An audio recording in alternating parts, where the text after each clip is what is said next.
Good afternoon, ladies and gentlemen. My name is Abdou Abdurrahman. I am the General Director for Mine and Geology. But my English is not very, very deep. I am going to speak in French. Can excuse me. Donc le thème de notre exposé, c'est les opportunités d'investissement dans le secteur minier au Niger. Il va s'articuler autour des points suivants. Il y a le cadre géographique, le cadre géologique, le potentiel minier, le cadastre minier et pourquoi venir investir au Niger dans le secteur minier.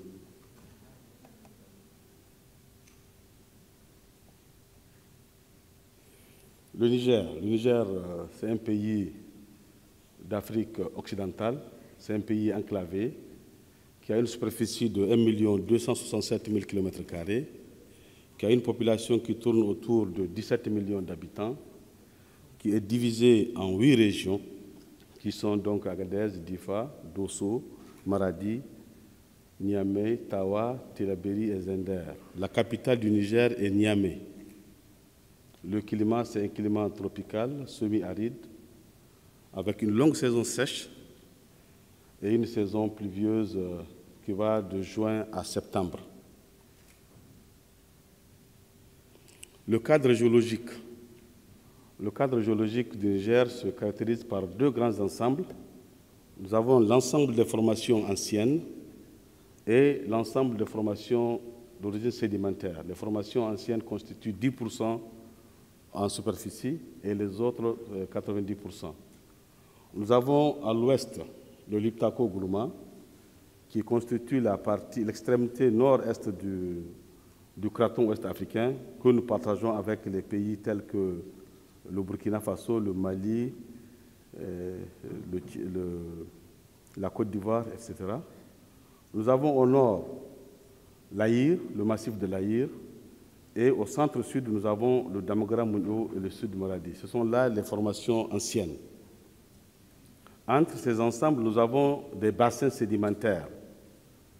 Nous avons le bassin des Ulumenden qui est entre l'Aïr et le Liptako, et de ce côté, avec le sud de Maradi, Damagara-Mounio. Et nous avons à l'est, vers le Tchad, vers le lac Tchad, nous avons le bassin du Niger oriental ou encore le bassin du lac Tchad. Au nord-est, nous avons le Diado et le bassin du Tafasa 7.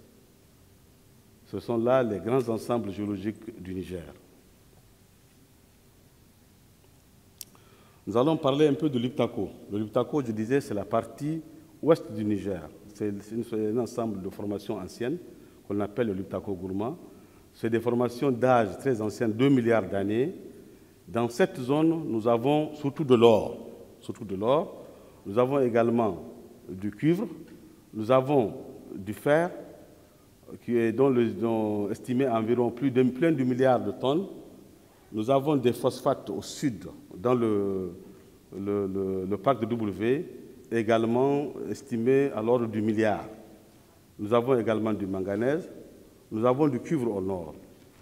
Et nous avons des grandes structures tectoniques cisaillantes qui ont favorisé la mise en place des différentes minéralisations.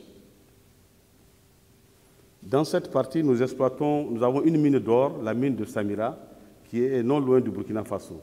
C'est une mine qui produit environ 2 tonnes d'or par an. Donc c'est une mine de taille moyenne.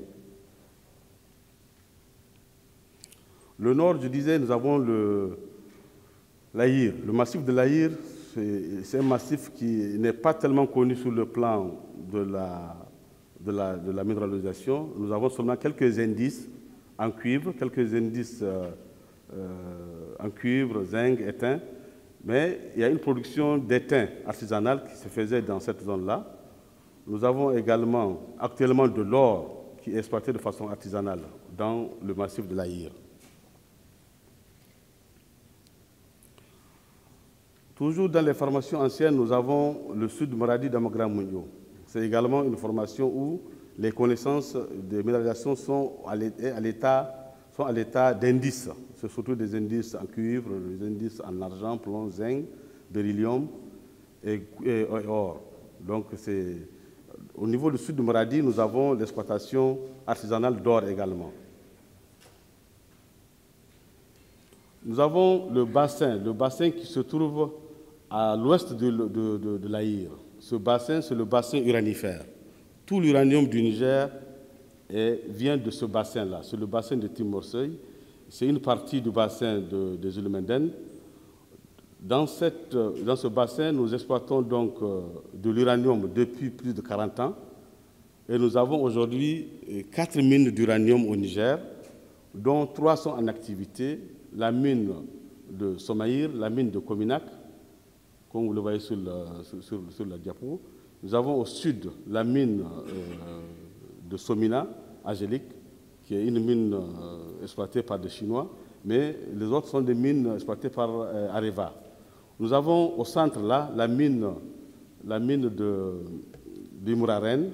C'est une mine en construction qui à terme produira 5000 tonnes d'uranate par an. Et ça fera du Niger peut-être au deuxième ou troisième rang des pays producteurs en uranium. Toujours dans cette partie, nous avons le charbon. Nous avons un gisement de charbon qui est exploité, c'est le gisement de charbon d'Anou-Araren. Les réserves actuelles sont estimées à 15 millions de tonnes. C'est ce charbon-là qui est transformé en énergie pour alimenter les mines qui sont en exploitation et également les villes qui sont dans cette zone, dans cette partie du pays. Nous avons, je disais, le bassin de Zulumenden. Nous avons ici le bassin de Zulumenden dans sa partie centrale. Cette zone, c'est une zone réputée et riche en matériaux, en substances telles que le charbon. Nous avons un gisement de charbon estimé à 70 millions de tonnes. Nous avons des phosphates, quelques indices, quelques petits groupes de gisements d'occurrence de phosphate en nodules, ça fait 7 millions de tonnes environ. Nous avons surtout du calcaire au niveau duquel nous avons aujourd'hui une cimenterie en exploitation et nous avons en projet 2 autres cimenteries également. C'est une zone vraiment riche en charbon, surtout en calcaire également. Toujours, c'est un peu à l'ouest de la zone-là. Nous avons, comme vous le voyez sur la figure, nous avons effectué en 2013 un levé géophysique aéroporté qui a été fait par Géotech. Et là, ce qui est intéressant, c'est qu'à l'issue de ce levé géophysique-là, on a mis en évidence plusieurs zones d'intérêt, aussi bien pour l'uranium, pour le charbon, pour les phosphates, pour la potasse. Et également, la géophysique a révélé la présence de grandes structures faillées en graben, ce qui augure peut-être des chances pour la présence d'hydrocarbures.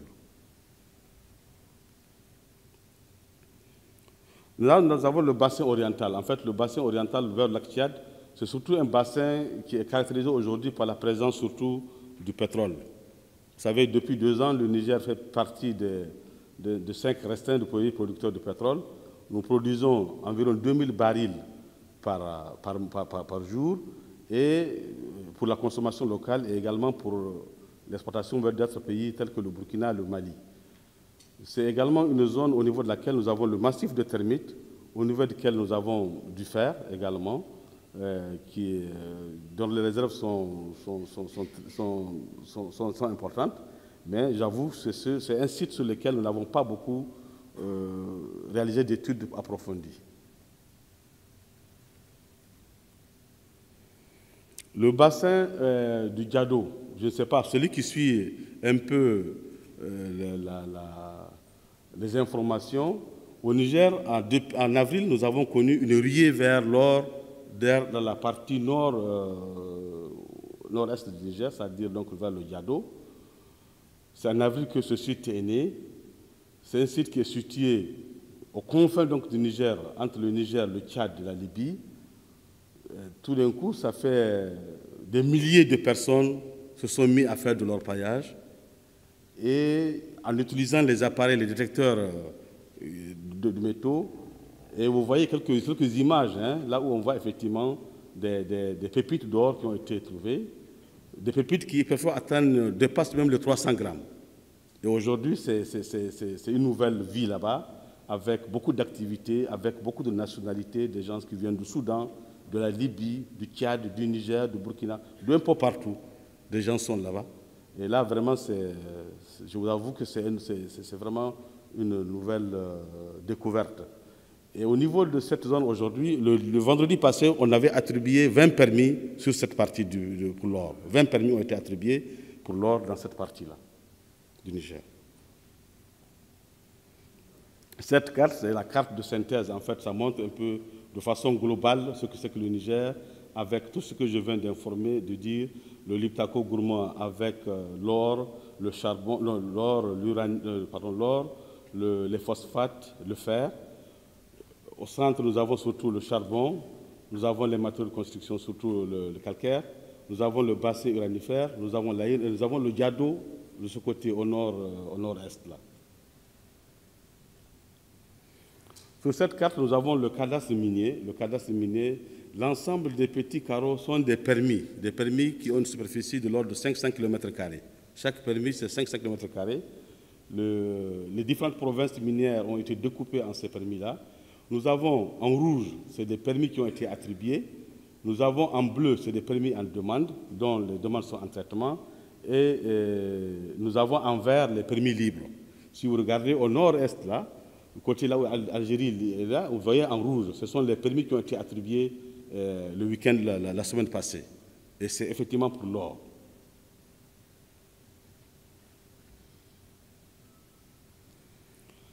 Pourquoi venir investir au Niger? Nous pensons que le Niger, c'est un pays, malgré tout ce qui se passe autour de nous, c'est un pays quand même qu'on peut considérer comme étant un pays tranquille, sécuritaire. C'est un pays où le peuple est accueillant. C'est un pays au niveau duquel le cadre législatif réglementaire est attrayant et incitatif. Et c'est un pays au niveau duquel le Code des investissements accorde beaucoup de faveurs aux investisseurs miniers. Donc vraiment, je pense que n'hésitez pas, venez découvrir le Niger. Nous vous attendons à bras ouverts. Nous sommes là pour vous. Nous sommes du ministère des Mines. Donc notre travail est de vous accompagner ensemble pour qu'on puisse valoriser les ressources minières du pays. Merci. Excusez-moi.